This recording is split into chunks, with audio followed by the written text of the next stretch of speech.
హిమాద్రిశ్వేతం ద్విభుజం భుజంగైః వరీతగాత్రం శిఖివిష్టరందం నగేంద్రకన్యా ప్రియపుత్రమాద్యం హృది స్మరేభీష్టప్రదం కుమారం. శ్రీ గురుభ్యో నమః. సింహీ అపరాజిత మహామంత్రాలయం. అహం కమలానందనాథ. కుమారస్వామి చిన్న పిల్లవాడిగా మన కామితార్థాలన్నీ కూడా తీర్చేటువంటి శరవణ భవుడు. శరవణ భవోద్భవం గురించి చాలామందికి తెలుసు.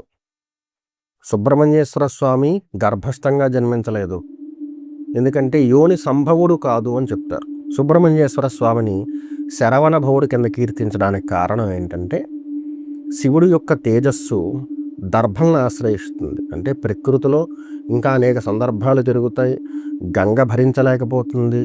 ఆ గంగ తీసుకొచ్చి ఈ శరములు అంటే దర్భల దగ్గర విడిచిపెట్టేస్తుంది. ఈ దర్భంలో ఉద్భవిస్తాడు స్వామివారు, అందుకే శరవణ భవుడు అంటారు. ఇక కృత్తికా నక్షత్రంలో జన్మించాడు స్వామివారు అని చాలామంది చెప్తారు. నామాలలో కృత్తికా సోనవే నమః అని ఉంటుంది, అంటే కృత్తికల యొక్క పుత్రుడు అని.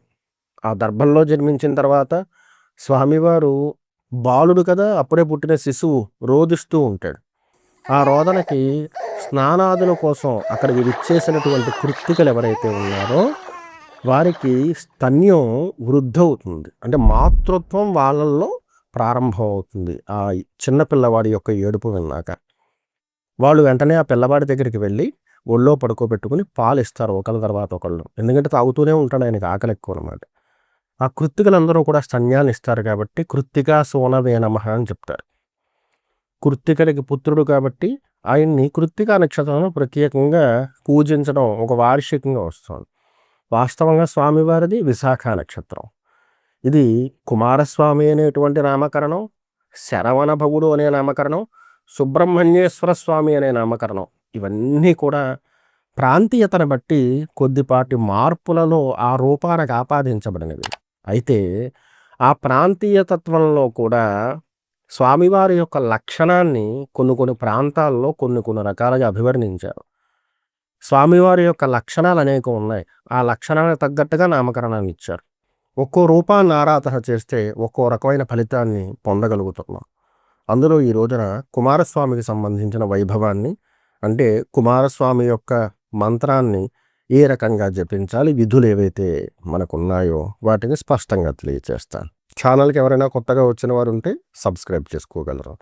తెల్లని శరీర ఛాయ గలవాడు, 2 భుజములు కలిగినవాడు, అలాగే శిఖివాహనం కలిగినటువంటి కుమారస్వామికి నమస్కరిస్తూ ప్రారంభం చేస్తున్నారు.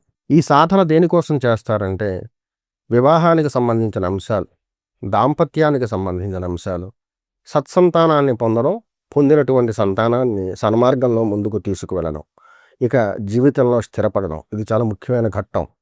చదువులు పూర్తయిన తర్వాత, అంటే విద్యాభ్యాసం అయిపోయిన తర్వాత జీవితంలో ఒక స్థిరత్వం లభించకపోతే కనుక, అస్థిరంగా ఉంటే కనుక జీవన శైలి, ఆ సందర్భంలో కుమారస్వామి యొక్క ఆరాధన, అది సుబ్రహ్మణ్యేశ్వర స్వామి కావచ్చు, కుమారస్వామి కావచ్చు, వీరి ఆరాధన చేస్తూ ఉంటారు. జాతకరీత్యా కుజుడు బలహీనంగా ఉన్నప్పుడు పండితులు మీకు కుజదోషం ఉంది అని ఎవరైనా తెలియచేస్తే, ఆ సందర్భాలలో కుక్కీ క్షేత్రానికి కానీ కాళహస్తికి కానీ కొంతమంది వెళ్ళమని చెప్తూ ఉంటారు. కాళహస్తి అనేది రాహుకేతువులకు సంబంధించింది, కుక్కీ క్షేత్రం అనేది సుబ్రహ్మణ్యానికి సంబంధించింది. ఇక సుబ్రహ్మణ్యేశ్వర స్వామి కుజుడికి అధిపతి. మనకి ఆధిపత్యంలో, అంటే మన పైన ఎవరైతే ఉంటారో వాళ్ళకి మన విన్నపాన్ని ఇతరులు తెలియచేస్తే వాళ్ళ ఆజ్ఞ మేరకు మనం ఎలాగైతే పాటిస్తామో, అలాగే కుజుడి వల్ల జాతకం మీద ప్రభావం ఎక్కువగా ఉంటే ఆ సందర్భాలలో కేవలం కుజుడినే కాకుండా, అంటే కుజుడికి జపం, తర్పణ హోమం ఇలా కాకుండా సుబ్రహ్మణ్య ఆరాధన చేయండి. తద్వారా కుజుడు బలోపేతం అవుతారని అనుభవజ్ఞులు తెలియజేస్తారు. వైవాహికపరమైన అంశాలు, దాంపత్యం, సంతానం, స్థిరత్వం, వీటిల్లో ఏవైనా అవకతవకలు ఉంటే కనుక, సకాలంలో జరగకపోతే కనుక కుమారస్వామి యొక్క ఆరాధన సర్వోత్తమంగా చెప్పబడింది. ఇక సత్సంతానాన్ని పొందడానికి కూడా కుమారస్వామి మంత్రం చాలా ప్రభావవంతమైంది, శీఘ్ర ఫలితాలు వసగేది. ప్రతి మంత్రానికి ఇన్ని రోజులు చేస్తే సరిపోతుంది అని కొన్ని చోట్ల చెబుతూ ఉంటారు. అవి కొన్ని మంత్రాలకే. ఇక ఈ స్వామివారి మంత్రం ఎంచుకున్న తర్వాత జీవితాంతం ఆచరించడం ఉత్తమం. దీక్ష కింద కొనసాగించాలనుకునేటువంటి వారు మండలం 40 రాత్రులు గాని, పూర్ణ మండలం 90 రాత్రులు గాని ఆచరించొచ్చు. దాని తర్వాత కూడా ప్రతిరోజు ఖచ్చితంగా జపాన్ని ఆచరించాల్సి ఉంటుంది. రోజుకి 7 మాలల చొప్పున ఈ జపాన్ని ఆచరించాలి. ఈ జపాన్ని మనం ఉండేటువంటి గృహంలో ఆచరించుకోవచ్చు. దగ్గరలో శివాలయం ఉంటే అక్కడ ఆచరించొచ్చు. లేదా సుబ్రహ్మణ్యేశ్వర స్వామి వారి ఆలయంలో కూడా ఆచరించొచ్చు. ఏదైనా శ్రద్ధగా ప్రతిరోజు కనీసంగా 7 మాలలు జపం చేయడం వల్ల శీఘ్రంగా ఫలితాలు ప్రాప్తిస్తాయి.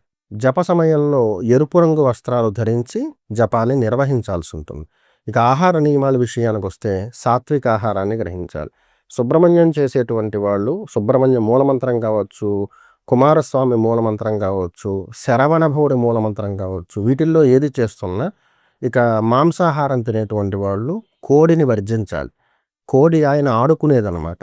అందుచేతను కోడి తినకూడదు. కోడి మాంసం లాంటివి తినకూడదనమాట. అలాగే కోడి అండం కూడా తినకూడదు. ఇక సాత్విక భోజనానికి ప్రాధాన్యత ఇవ్వాలి దీక్షాకాలంలో. దీక్ష ముగిసిన తర్వాత ప్రతిరోజు చేసేటువంటి జపం ఏదైతే ఉంటుందో దానికి ప్రత్యేకమైన ఆహార నియమాలు చెప్పబడి లేవు. ఈ జపం చేసేటప్పుడు దీక్షగా ఎంచుకున్నటువంటి రోజుల్లో ఖచ్చితంగా బ్రహ్మచర్యాన్ని పాటించాల్సి ఉంటుంది. జపానికి కాళరుద్రాక్షమాల అలాగే పగడాల మాల కూడా ఉపయోగించవచ్చు. కూర్చునేందుకు కూర్మాసనం, పురుషులైతే దర్భాసనం, ఇక ఎవరైనా సరే చిత్రాసనాన్ని ఉపయోగించుకోవచ్చు.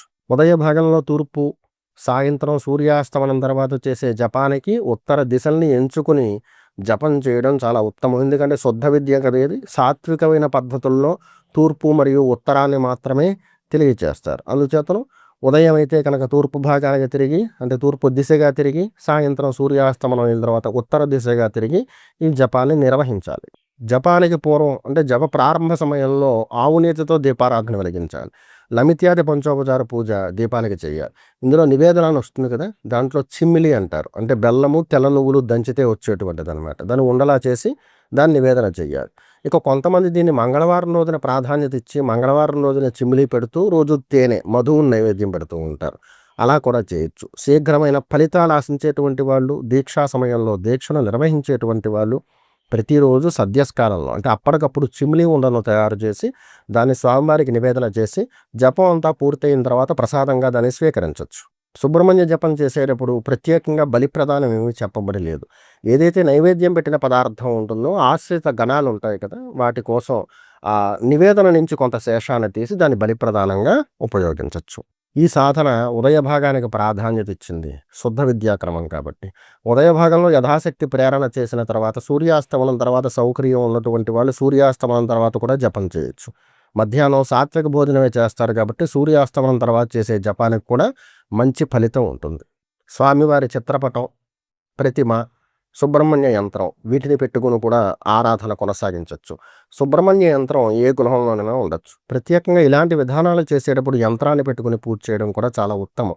ఈ పూజకు ఎరుపు మరియు తెలుపు రంగు పుష్పాలు ఉపయోగించి మనం పూజాధికాలు పంచోపచార పూజలు లేదా యంత్రానికి పూజలు లేదా విగ్రహానికి పూజలు చేస్తూ ఉంటాం కదా, విగ్రహ ప్రమాణం మాత్రం గుర్తుపెట్టుకోండి. 5 అంగుళాలు దాటకుండా ఉండేలాగా సుబ్రహ్మణ్య విగ్రహాన్ని మీరు సిద్ధపరచుకుని సంస్కారం చేసిన తర్వాత ఆరాధనలో ఉంచుకుని ప్రతిరోజు కూడా జపానికి పూర్వమే చక్కగా ఆ యొక్క విగ్రహానికి పూజ చేసుకోవచ్చు. అది 5 అంగుళాలే ఉండేది కాబట్టి దాని విగ్రహం అని కొందరు, ప్రతిమ అని కొందరు అంటారు. ఇక శరీరాంగాలు ఉంటాయి కదా, స్పష్టంగా కనిపించకుండా కేవలం ఒక రేకు మీద ఒక బొమ్మను చెక్కితే కనుక దాన్ని ప్రతిమ అనేటువంటి శబ్దంతో పోలుస్తారు. పూజ చేసేటప్పుడు పసుపు రంగు అక్షతలు ఉపయోగించి పూజ చేయడం ఉత్తమం. ఇక మంత్రం విషయానికి వస్తే దీంట్లో ఋషి దక్షిణామూర్తి, పంక్తి ఛందస్సు, శ్రీ సుబ్రహ్మణ్యేశ్వరో దేవత లేదా కుమారస్వామినే దేవత, ఓం బీజం కుమారశక్తి స్వాహా ఏతి కీలకం, స్వాహా కీలకం. మమ సుబ్రహ్మణ్యేశ్వర ప్రసాద సిద్ధ్యర్థే.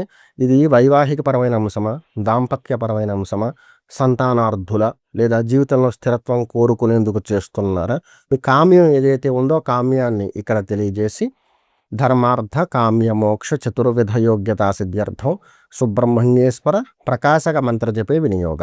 అంగన్యాసకరన్యాసాలు హాం కుమారాయ స్వాహ, హాం కుమారాయ స్వాహ. ఇవి 6. అంటే మంత్రాన్ని భేదించమన్నాడు. హాం కుమారాయ స్వాహ మంత్రం దీనిని 3 వాటాల కింద చేసి 2 సార్లు దాన్ని ఉచ్చరించాల్సి ఉంటుంది. హాం అంగుష్టాభ్యా నమః మొదలు పెడితే కనుక కుమారాయ తర్జనేభ్యా నమః, స్వాహ మధ్యమాభ్యా నమః, హాం అనామికాభ్యా నమః, కుమారాయ కనిష్ఠికాభ్యా నమః, స్వాహ కరతల కరపృష్టాభ్యా నమః. అంగన్యాసాలు కూడా అదే విధంగా ఉంటాయి. గురుధ్యానం చేసి ఒకవేళ ఈ మంత్రాన్ని గురుముఖంగా కాకుండా వ్యక్తిగతంగా ప్రేరణ చేయాలనుకుంటే 7 మంగళవార నియమాలు, అంటే సుబ్రహ్మణ్యేశ్వర స్వామిని ఉద్దేశించి 7 మంగళవార నియమాలు నియమ నిష్ఠలతో సుబ్రహ్మణ్యేశ్వరుడు యొక్క పూజ చేసిన తర్వాత 7వ మంగళవారం రోజున సూర్యోదయ పూర్వం నిద్రలేచి స్నానం చేసి సుబ్రహ్మణ్యేశ్వర స్వామి వారికి యథాశక్తి పూజ చేసిన తర్వాత స్వామివారికి నమస్కరించి ఈ జపాన్ని ప్రారంభం చేయొచ్చు. ఇందులో ప్రణవం లేదు. హాం కుమారాయ స్వాహ ఇది మూలమంత్రం. ఈ మంత్రాన్ని సర్వులు ఆచరించవచ్చు. గురుముఖంగా చెప్పుకునే వాళ్ళకి ప్రణవం జోడవుతుంది. ఓం హాం కుమారాయ స్వాహ. ఇందులో హరాం బీజాన్ని కొంతమంది ఉపయోగిస్తూ ఉంటారు. హాం కూడా హాం హీం హూం హైం హౌం హహ. ఇందులో అంగన్యాస కరన్యాసాల్లో వీటితో కూడా చేసేటువంటి ఆచారం ఉంది. కాకపోతే ఇందులో మంత్రభేదం కాబట్టి హాం కుమారాయ స్వాహ అంగన్యాస కరన్యాసాలకి మూలమంత్రం కింద హాం కుమారాయ స్వాహ. దీన్ని ప్రతిరోజు కనీసంగా 7 మాలలు దాటి జపం చేయాల్సి ఉంటుంది. 40 రాత్రులు గడిచేదాకా కానీ 90 రాత్రులు గడిచేదాకా కానీ దీక్షా నియమాలు పాటించవచ్చు.